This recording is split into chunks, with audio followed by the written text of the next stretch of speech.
Praise the Lord, everybody. Amen. Can everybody hear me all right? Hallelujah. We're here for our 11 o'clock morning service. We give all the honor to the glory to God and to Christ who died for our sins and who sitteth on the right hand of our Father. Heavenly Father, we just thank you, Lord, for allowing us to see another Sunday, Lord.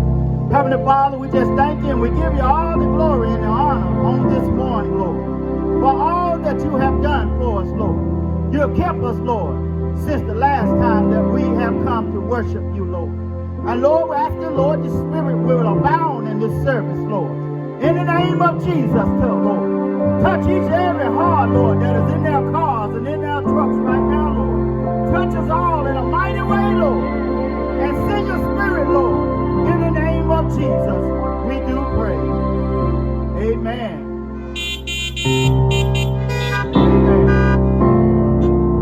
Praise the Lord. I hear this praise. Come on, aren't you glad God gave you transportation?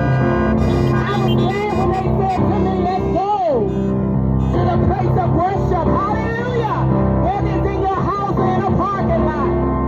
God is just good and he's worthy to be praised. Come on and blow your horn if you know can't nobody do you like Jesus. Hallelujah. Come on, he's your shelter. Come on, he's your strong tower. He's your way out of no way. Oh, glory to God. Oh, can't nobody do me. Oh, can't nobody do me. Oh, can't nobody do me. Oh, he's my friend. Oh, I said can't nobody do me like Jesus.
is none like Jesus. Somebody ought to say hallelujah.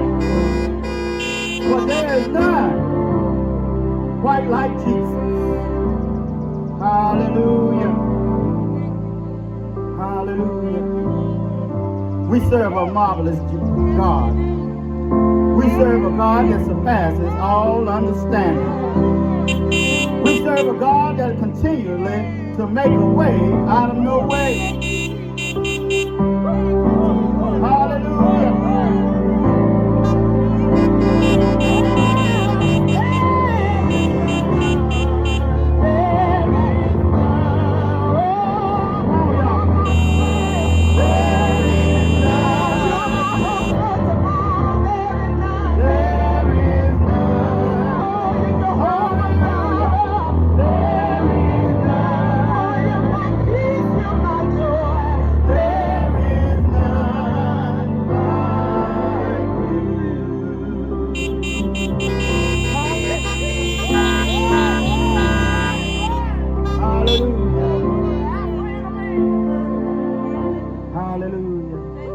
Father, as we go into your word, we're praying, Lord, that you forgive us of all our sins and unrighteousness, Lord. That we'll be able, Lord, to break your word, Lord. To break the bread of life to your people, Lord. We're asking, Lord, that you will move forward, Lord.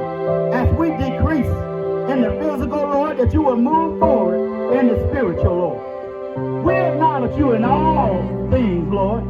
And we're asking, Lord, that you direct our path on today. In the name of Jesus. Forgive us of all our sins, that we'll be able to preach. Forgive us of all our sins, that we'll be able to hear a word from you.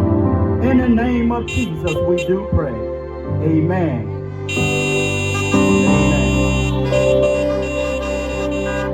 Hallelujah. We're not going to be long, but we just stopped by here on this Sunday morning, on this glorious Sunday morning, to let you know about the true light of the world.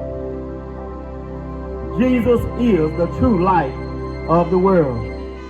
And we'll be coming from John 8, verses 1 through 12. And we take our text, and then we take our text in verse 12. Then spake Jesus unto them, saying, I am the light of the world. He that followeth me shall not walk in darkness, but shall have the light of life. Jesus is the light of the world. This morning sermon, I just want to take a few minutes just to let you know that Jesus is the true light of the world. I've heard it time and time again by people of old and sometimes in the world today that a woman is the woman is a gift to man from God. But I'm not here to talk about that too much. I'm here to talk about the gift that Jesus has given the world, and that is Jesus the Christ. His son was died and shed his blood on the cross of Calvary, and he rose again on the third day morning to be that gift for us in the world. And so I want you to understand something today, that for God so loved the world, John 3 and 16 and 17 said, for God so loved the world that he gave his only begotten Son, that whosoever believe in him shall not perish but have everlasting life. For God sent not his Son into the world to condemn the world, but that the world through him might be saved. I want you to know this morning that there is freedom in Christ. There's forgiveness in Christ. We're living in a world that fixates, that try to fix their problems without consulting God. In America, we've joined different types of political parties, and we join clubs, and we affiliate ourselves with each other. But I really want you to start seeking God for all direction, for all things. Regardless of what you're a part of or what your political aspirations are, I want you to begin to talk to God and look to God for all things in your life. Stop looking unto man and start looking unto God. I know this thing is, you're not going to want to hear this morning, but Jesus is the light. It's not the Democratic Party. It's not the Republican Party. It's not the Tea Party. It's Jesus. Jesus is the light of the world. Jesus is the Savior of the world. I know that's going to make some people mad, but God bless you. All my hopes and aspiration is not in this world. It is in the blood of Jesus, the one that died for me, the one that gave up his glory seat for me. That's who I am following. I am following Jesus the Christ. Truly, God has given us many gifts in this life, but the best gift that he ever have given us is the gift of Christ. The gift of Christ is what enters into his kingdom. The gift of Christ is what makes us firm and makes us sure that we have a right to eternal life. It is not who you are. It is not where your family comes from.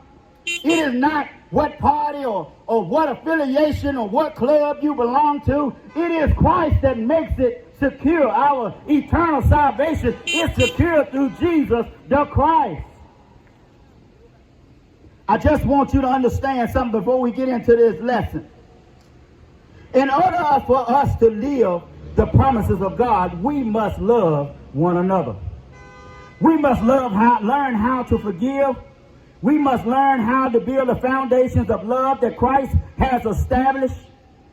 When he went to the cross, when he arose on that Sunday morning, when he showed us the power of God through his love by the shedding of his blood, that God gave of himself to make sure that we were secured in our salvation, to make sure that we can have a communication, to make sure that we can have a relationship with him. He gave of himself through his son, Jesus the Christ, the Messiah, the lily of the valley.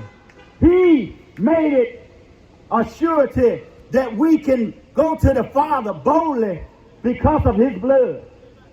It's not because of us and what we've done in this world, of what we have attained in this world. We're living in a time that is crucial that we have a relationship with Christ. We're living in a time that the whole whole nation is divided up in many directions. And the word of God tells us a house that is divided against itself shall not stand. We need to get back with God. We need to stay with God. We need to live God. We need to talk God. And we need to listen to God. So as we get into this lesson, John 8, it says Jesus went into the Mount of Olives. And early in the morning he came unto the temple. And all the people came unto him, and he sat down, and he taught them. And the scribes and the Pharisees brought unto him a woman taken in adultery. And when they had set her in the midst, they said unto him, Master, this woman was taken in adultery, in the very act. And now Moses in the law of the commandment commands us that such should be stoned. But what sayest thou? We are living in a time to where we're fighting against one another. Black, white. Surely the political parties are fighting against one another. And we are setting traps for one another. The Bible tells us that the devil seeks to kill, steal, and destroy us. And here we are at the church house setting traps for one another. I know y'all don't want to blow your horns. I know you can't say amen. I say hey. But we are setting traps for one another. They knew that Jesus was a teacher. But they didn't accept him as a teacher. Why? Because he didn't go through their seminaries. He wasn't affiliated with their political party at the time. And so he wasn't accepted. They accepted the fact that he was working miracles, but they didn't know how to make any money off of it. They didn't know how to control him. So he was a rebel, and so that what they wanted to do was kill him. And I want you to understand something. That the devil in hell is sending his dominions, he's sending his angels that have fallen with him to kill you. He's set traps for you. That's why I tell us to be cautious. That's why I tell you don't have to work out of fear. And we said that on last Sunday. You don't have to work out of fear, but be cautious when you walk in the lane. Make sure you're walking with Jesus. Make sure you're walking and following his direction and not your own. Simply because we have an adversary. Jesus is working it out for us. And so they brought this woman. The gift that God has given to man was a woman in the garden. It said, the Bible tells us in Genesis that man was alone. So God put him to sleep, and he took a bone from him, and he created a woman. And when Adam looked at her, he felt good about it. It was good. So the word said. She was good. God put them together. But we have taken advantage of what God's gifts he has given us. We have taken advantage of God's gifts. Not only the woman, but other gifts. We have taken it and distorted it. We have changed the very nature of God's gifts. And we have distorted it to our viewpoint. You know what I'm talking about. We have distorted the viewpoint that God has given us through his gifts. We even have taken Christ and tried to use Christ the way we want to use him. We pick him up when we want to pick him up and set him down when we want to set him down. But I'm here to let you know that Christ is all. You can't use Christ. Christ used you. We belong to Christ. He don't really belong to us. We belong to him. He bought us when he died. So quit trying to use Christ. Quit trying to use the things of God and let the things of God use you. You'll be more blessed. This is what's wrong with the nation. They try to use religion. They try to use the foundations that God has given us, and they distort it and they change it. You know, a little leavens the whole lump. And so when we do a little bit of sin, it messes us up. And we need to be washed through the blood of Jesus the Christ. This is why we have to continually to repent of our sins. We have to continually to do that. It isn't one-time things, as some people think. We just go and we get baptized and we repent one time and we cover for life. It's a continual daily walk with Christ. So we find this woman that is caught in adultery. A woman that's caught in adultery. This is one of the 10 commandments that was broken. Thou shalt not commit adultery. So they went and found the woman that was doing adultery. I wonder what happened to all that. Thou shalt not lie. Thou shalt not steal. Thou shalt not kill. Thou shalt not cover thy neighbor's wife. See, it was 10 other, it was 9 other commandments, but they went and found one. Just like we do, we put emphasis on one something. Well, I went to church Sunday. I'm going to do like I want to do Monday through Tuesday, Thursday, and Friday, Saturday. I'm going to do like I want to do and have a good time. I'm going to go back to church on Sunday. Christianity, your salvation don't work that way. We're trying to use religion as a guise to cover up what we want to do. That's why the church is being exposed. God ain't going to continue to put up with the stuff that we doing. Every now and then he'll allow the devil to do some things to get us corrected.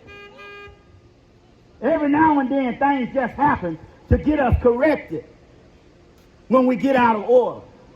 America has gotten out of order. We fighting, blue and red fighting. Why this virus is killing folks.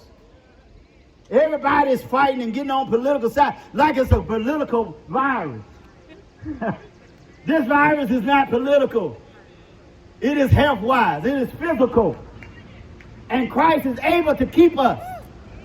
Even if he said, come on home, he has prepared a place for us. It is not a political thing. We need to be conscious that 90-some thousand people have died. We need to be conscious that over 700 people have gone on to be wherever they're gone in North Carolina. We need to realize that there's something going on out here in our world. Not only in the United States, but around the world. It's time to come back to the true light. It's time to come back to Christ and realize what's really going on. There's a shaking that is happening. And I'm not just talking about in the atmosphere. It's a shaking that is happening in the physical, to where we got people all stirred up. God trying to shake us loose. Trying to shake us loose of our own idea, our own ideologies. Trying to shake us loose from our own belief structure to come back, to get back, to stay with Him. The philosophies of men will not get you. So we have ourselves a woman caught in adultery. And the Bible said that Jesus stood down and he began to write on the ground. I can believe that the disciples as well as the scribes and the Pharisees and the other people, they're waiting for him to answer. Just like some people is waiting for us to give an answer on some things. He stood on the ground and he kneeled down and he began to write. I can imagine that the people were saying, see, I couldn't do this in the pulpit up there, y'all wouldn't be able to see me. He stood on the ground and began to write. I can imagine they were like, what's wrong with this man? We want him to go on and tell us what we must do with this lady. They was trying to trap him. How many know that you can't trap God? You can't reason with God. God sent Jesus. He was directing his pathway. He told him when to run. He told him when to stand. And he gave him what he needed to supply him in this land. Because he had a mission. And we all have a mission. And we can't forget that God will supply all our needs according to his riches in glory. It don't matter what's going on. God is going to supply your needs. You might not be eating high on the hog. You might have to go get some bologna sometime. You might not be drinking what you want to drink. You might have to drink that water. That's what you need. So Jesus kneels down on the ground and he began to write. The theologians don't say what he was writing. Say he began to write. And he stood up. And they were waiting for him to answer. He said, let him that is without sin cast the first stone. Let him that haven't sinned at all cast the first stone. And so they pondered, what in the world is he talking about? What he was saying was, look, you got to look at yourself before you come messing with somebody else's stuff. Expose yourself. Every one of us, under the sound of my voice, have something in their life that they need to fix. But we're too busy trying to fix somebody else's life. We ignore the problem that's keeping us away from God, that is separating us from God. We ignore that problem in our own life. But we so focused on somebody else's life. That's how the devil tricks us. Gets us to fight other folks' problems. I know y'all don't want to hear this. I come to hear an uplifting message, and he come talking about sin. I know where I done messed up at. Well, get it right. So he stooped down. The Bible says he stooped down again. And he began to write again. As he began to write the second time, he stooped down. Y'all can read it on your own. We're trying to keep in the time limit. As he stooped down to write again the second time, everybody in the crowd began to turn and walk away. I wonder, did they think he was writing something that they had done? They probably was thinking, well, this man must know something on me. Let me get on up out of here before he tell my problem. The Bible said when he stood back up and he looked around, he asked the woman, where is thy accusers? And she looked around and everybody was gone. She said, there is none. Y'all don't get it? Jesus is the light of the world. There's none like Jesus. He didn't have to tell them nothing. All he did was sit down on the ground and began to write. He didn't have to fix nothing for the woman. All he did was turn his back to him and begin to write. We don't have to fix anything in people's lives. All we got to do is turn our back to him and start praying for him. Start meditating on God's word. And God will fix it for us. When Jesus stood up and he told the woman, he said, go. He didn't just say, go ahead on back. It's all right. He gave her a message. And I hope y'all Baptist folks got a message this morning. He told them a message. He said, go sin no more. Reason why? Because the penalty of sin is death. The gift of God is Jesus, the Christ. You keep on sinning, you're going to lose your life.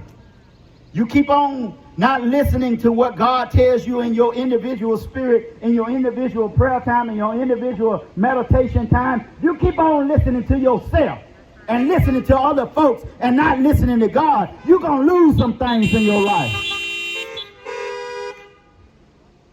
The blessing was that Jesus was the Savior of this woman.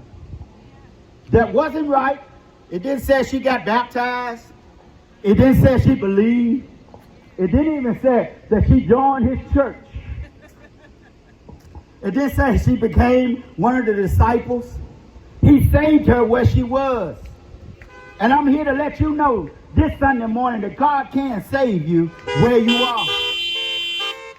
He can give you just what you need because it's already done in his word.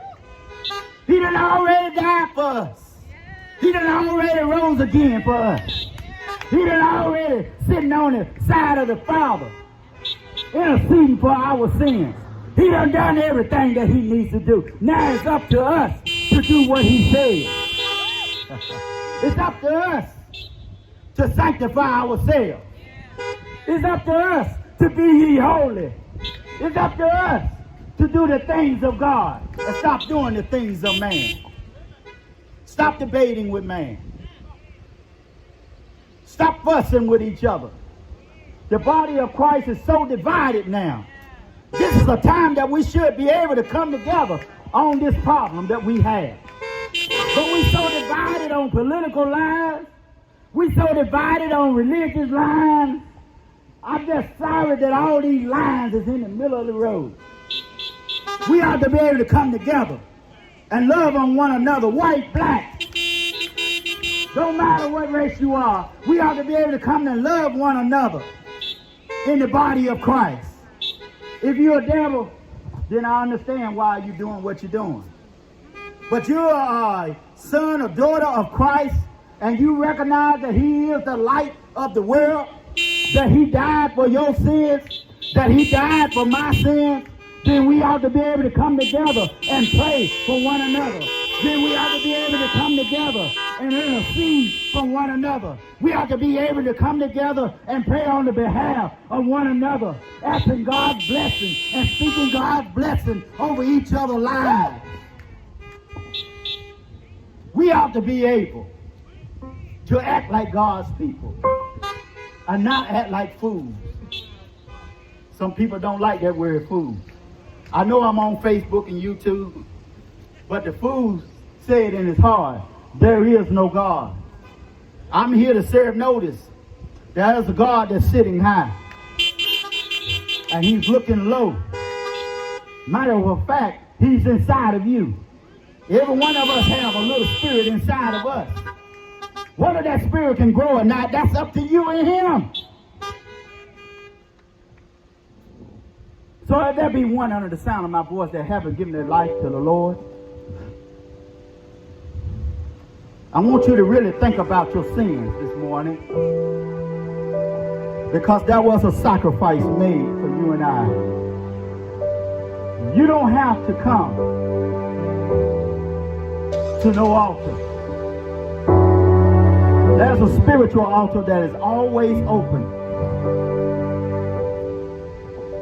I remember when I gave my life to Christ, I was in my bedroom about 2 o'clock in the morning,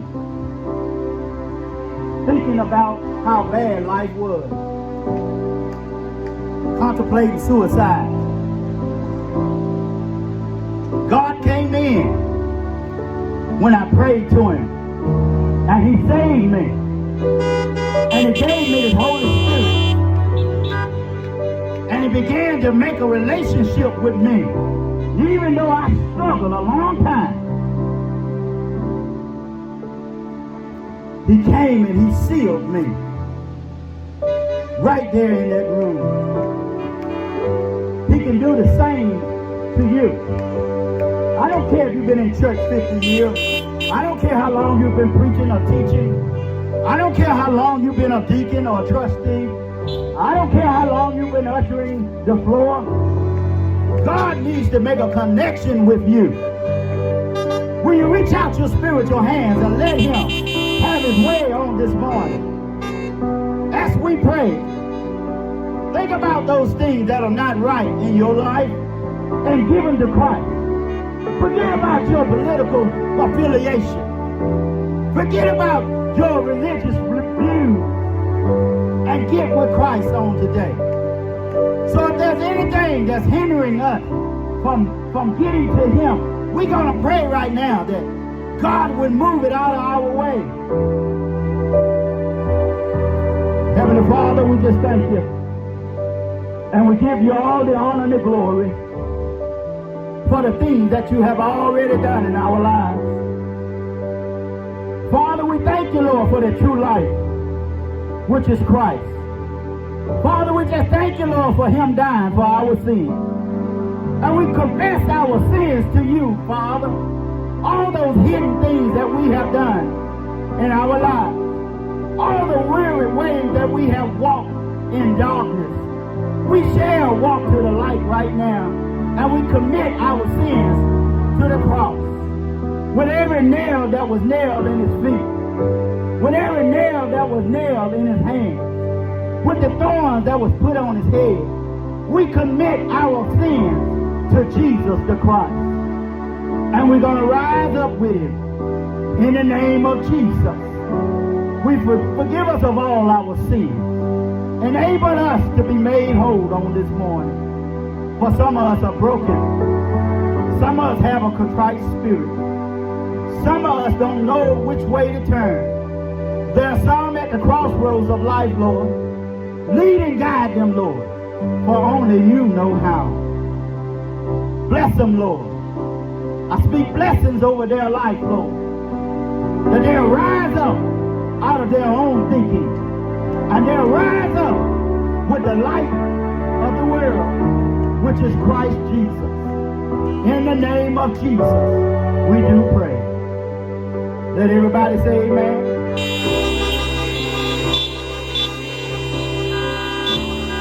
Amen.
And I hope you have received something from the Lord on this morning.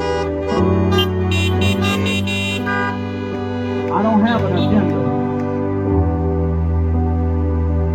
I don't have, for those of you that don't know, I don't have a political agenda. I just want to serve God.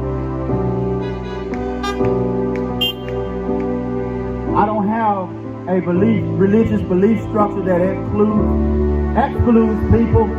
I let God's word exclude whatever it needs to exclude. But I want you to understand this morning that it is praying time in the season that we're in. It's time to get closer to the light of the world. It's time to get closer to Christ. We're living in the end time. And things are happening. They're not just happening. They have been predicted that pestilence shall be in the land. We need God to fill us up. So we close with that.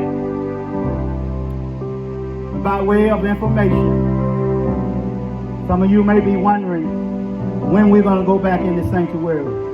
When God said it's permissible to go back.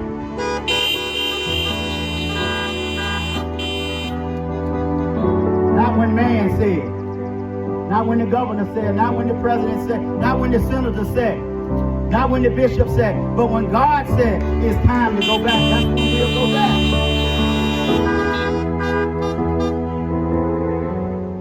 That was just for your information, for those of you that are wondering what Olive Grove is going to do. We're going to wait until God tells us to go back. We're going to worship in our individual locations. We're going to worship God. I think that's what we need to learn how, is when to worship God. We worship God with our life, every day of our life. We don't have to be in a building or in our home, not even in our car. We worship God because in spirit and in truth shall he come to us as the light of the world. For those that want to give the tithes and offering, as you leave out, we'll be waiting for you on the back side, and you can just drop the tithes and offering there. For those of you that are going to be attending the meeting, we said wait until all our guests and all our other church members, those are officials that will be attending the meeting, wait until everybody leaves, and then we'll gather and we'll have our meeting. Make sure you got your gloves and your mask on as we enter into the church for our meeting. It's all right when we out here. The wind is blowing. We got spatial distance. But when we inside, it's something different. We bid you Godspeed. We speak blessings over your life. May God's Holy